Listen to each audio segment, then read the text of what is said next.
Oi, pessoal. Mais uma vez juntos e hoje falando de casa, né? E tentando aproveitar esse momento de grandes mudanças causadas por esse vírus para gerar um pouco de conteúdo no qual a gente possa aproveitar, né? Para a gente tentar se posicionar da melhor forma possível. Tempos difíceis. Eu mesma estou passando por um questionamento pessoal e profissional, não é? Tem pacientes que precisam muito dos atendimentos, eu não estou conseguindo suspender, mas estou atendendo, estou indo à distância conforme a necessidade do paciente, né? E pessoalmente, em alguns casos, a gente precisa estar junto mesmo, né? Porque os pacientes que a gente recebe, eles já estão num sofrimento agudo e muitas vezes não conseguem abrir mão do modelo mental nos quais estão inseridos, que é exatamente a característica dos transtornos, né? É a absorção por modelos mentais em que a pessoa se sente absorvida por um encadeamento de ideias em que o sofrimento é o resultado, né? Eu quero até avisar para vocês que, falando de casa, né, se houver telefone tocando, cachorro latindo, barulho de carro, está doméstica a produção. Então, voltando à história dos pacientes, então, assim, pessoalmente, eu preciso também focar agora de um jeito em que a gente consiga trabalhar da melhor forma, né? Eu compartilho com vocês aqui essa minha preocupação, mas a gente sabe que vai passar. Essa é o principal foco. A gente precisa colocar na cabeça de que as crises passam e a gente pode criar muitas oportunidades com elas, né? E como o tema desse canal é a felicidade, né? A gente pode tá definindo, né? Eu busquei nos dicionários a definição etimológica, né, do sentido, melhor dizendo, da felicidade, seria o estado de consciência plenamente satisfeito, um estado de contentamento, um estado de bem-estar, né? Boa sorte, fortuna, né? Fortuna no sentido espiritualizado da coisa.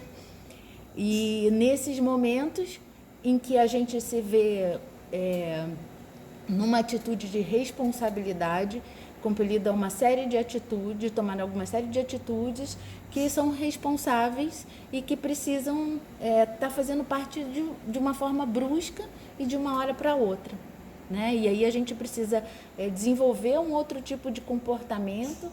E a minha dica, né, hoje vem no sentido de poder estar dando algum instrumento e algum conhecimento técnico para você, de que você pode sim criar o seu estado de felicidade, né, nesse momento, que é um estado de contentamento, apesar de todas as mudanças, apesar dos prejuízos financeiros. Nós teremos praticamente um trimestre, nós temos aí pela frente, em que as coisas vão mudar, né? Apesar dos prejuízos financeiros, apesar da mudança do nosso comportamento, a gente pode capitalizar sim a felicidade, né?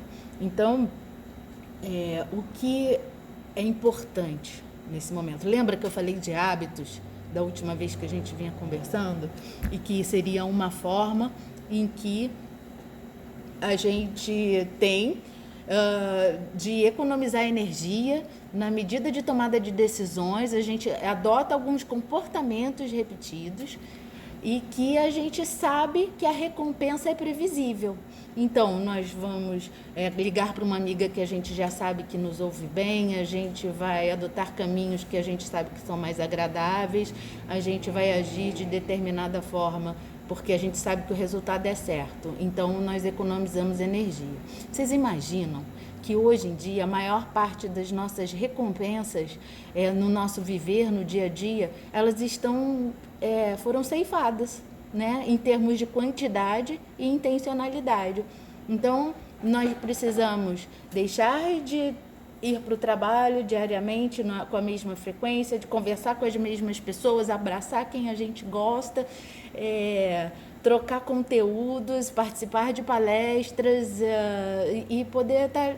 Então, assim, qual é o motivo de tanta frustração, de tanto sofrimento? Nós vamos precisar gastar energia para desenvolver o benefício da nossa felicidade no dia a dia. Entende? Então, assim, a gente precisa mudar o comportamento, porque as recompensas antigas que a gente tem, elas não mais estão fazendo parte da nossa rotina. Então, nós precisamos desenvolver um outro tipo de comportamento alternativo e que a gente tenha a previsibilidade mínima de que ela vai trazer prazer, né?